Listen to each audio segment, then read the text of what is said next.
Telangana CM Revanth Reddy విదేశీ పర్యటనకు సంబంధించి కేంద్ర విదేశాంగ శాఖ కీలక వివరణ ఇచ్చింది. యూకే పర్యటనకు రాజకీయ క్లియరెన్స్ ఇచ్చినట్టు విదేశాంగ శాఖ ప్రతినిధి రణ్ధీర్ జైస్వాల్ తెలిపారు.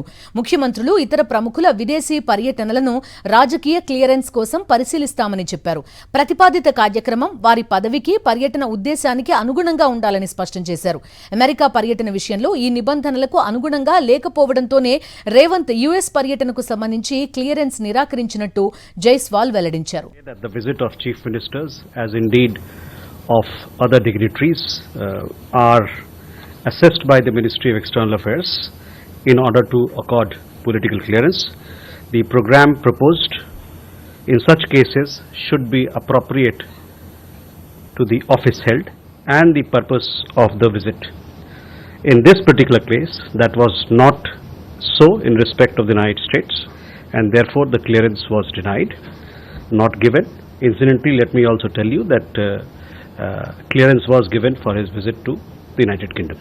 రైట్, పర్యటన ఉద్దేశం బట్టి రాజకీయ క్లియరెన్స్ ఇస్తాము అనేది విదేశాంగ శాఖ వెర్షన్లా కనబడుతోంది. పూర్తి సమాచారం అందిస్తారు మా కరెస్పాండెంట్ వెంకటేష్ జాయిన్ అవుతున్నారు. వెంకటేష్, చెప్పండి, కొంత రిస్ట్రిక్టెడ్ వాతావరణం సృష్టించే ప్రయత్నం అనే అభిప్రాయం కూడా చాలా మంది నుంచి వ్యక్తమవుతున్న పరిస్థితి. విదేశాంగ శాఖ ఏం చెప్తోంది?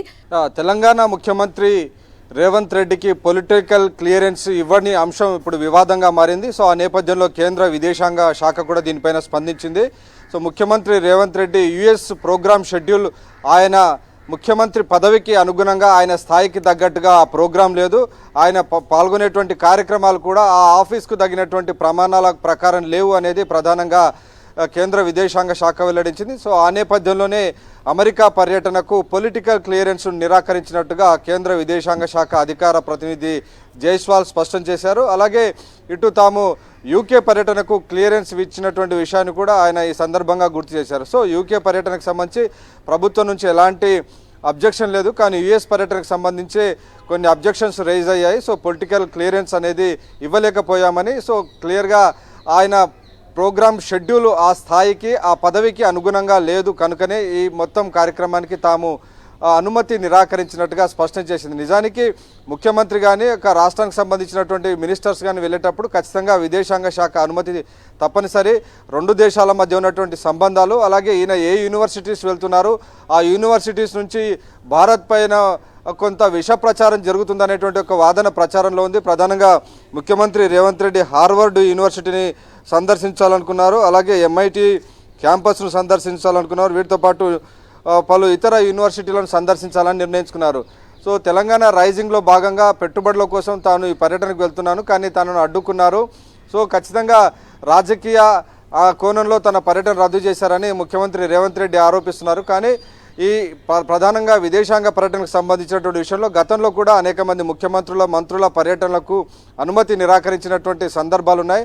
సో ఆ రెండు దేశాల మధ్య ఉన్నటువంటి సంబంధాలు కానీ, అలాగే వెళ్తున్నటువంటి ప్రోగ్రామ్స్కు సంబంధించి ఇండియా ఇంట్రెస్టులకు ఏమైనా భిన్నంగా కనుక ఉంటే ఖచ్చితంగా విదేశాంగ శాఖ దాన్ని అడ్డుకుంటుంది. సో ఇక్కడ కూడా అలాంటి పరిస్థితి ఉత్పన్నమైందని మనకు తెలుస్తుంది.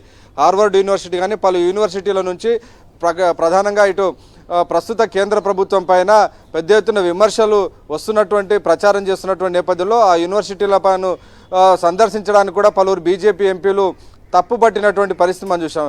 సో డెఫినెట్గా భారత్ పైన విషం చిమ్మే విధంగా కొన్ని యూనివర్సిటీల నుంచి మేధావులు ప్రచారం చేస్తున్నారనేటువంటి ఒక అది జరుగుతుంది. వీటితో పాటు ఈ నెల 26వ తేదీన ముఖ్యమంత్రి రేవంత్ రెడ్డి కాంగ్రెస్ పార్టీ కార్యక్రమంలో పాల్గొనాలని కూడా నిర్ణయించుకున్నారు. సో న్యూయార్క్లో జరగబోయేటువంటి ఇండియన్ ఓవర్సీస్ కాంగ్రెస్లో కూడా ఆయన పాల్గొనాలని షెడ్యూల్లో ఇచ్చారు. సో ఇక్కడ నుంచి ఇండియా నుంచి వెళ్ళి ఇతర దేశాల్లో కూడా రాజకీయపరమైనటువంటి ప్రోగ్రాములు చేయడం పైన కూడా విదేశాంగ శాఖ అభ్యంతరం వ్యక్తం చేసింది. సో అక్కడ ఇతర దేశాల్లో ఉండి రాజకీయపరమైనటువంటి విమర్శలు కనుక చేస్తే ఇప్పటికే మనం చూస్తున్నాం రాహుల్ గాంధీ బయట దేశాలకు వెళ్ళి ఆరోపణలు చేస్తున్నటువంటి అంశం తీవ్రమైనటువంటి వివాదాస్పదం అవుతుంది. సో మరోసారి ఇతర దేశాలకు వెళ్ళి రాజకీయంగా భారతదేశం పైన కనుక విమర్శలు చేయడం కానీ, ఇతర దేశాల నుంచి ప్రధానమంత్రిని విమర్శలు చేయడం, ఇవన్నీ కూడా విదేశాంగ శాఖ వాటన్నిటిని కూడా చాలా నిశితంగా పరిశీలిస్తుంది. కాబట్టి అక్కడ పాల్గొనేటువంటి రాజకీయంగా పొలిటికల్ ప్రోగ్రామ్ కూడా ముఖ్యమంత్రి నిశ్చయించుకున్నారు. పొలిటికల్ ప్రోగ్రామ్స్ ఉన్నాయి, కొన్ని యూనివర్సిటీ ప్రోగ్రామ్స్ ఉన్నాయి. సో వీటన్నిటిని పరిశీలించిన తర్వాత ముఖ్యమంత్రి హోదాకు ఆ పదవికి తగినట్టుగా ఈ షెడ్యూల్ లేదని చెప్పి తాము నిరాకరించినట్టుగా విదేశాంగ శాఖ చెప్పింది. అలాగే లండన్ పర్యటనకు మాత్రం తాము అనుమతి ఇచ్చినటువంటి విషయాన్ని సందర్భంగా గుర్తు చేసింది. Right Venkatesh, thank you. మరిన్ని అప్డేట్స్ కోసం ఛానల్ను సబ్స్క్రైబ్ చేయండి. నోటిఫికేషన్స్ కోసం బెల్ ఐకాన్ పై క్లిక్ చేయండి.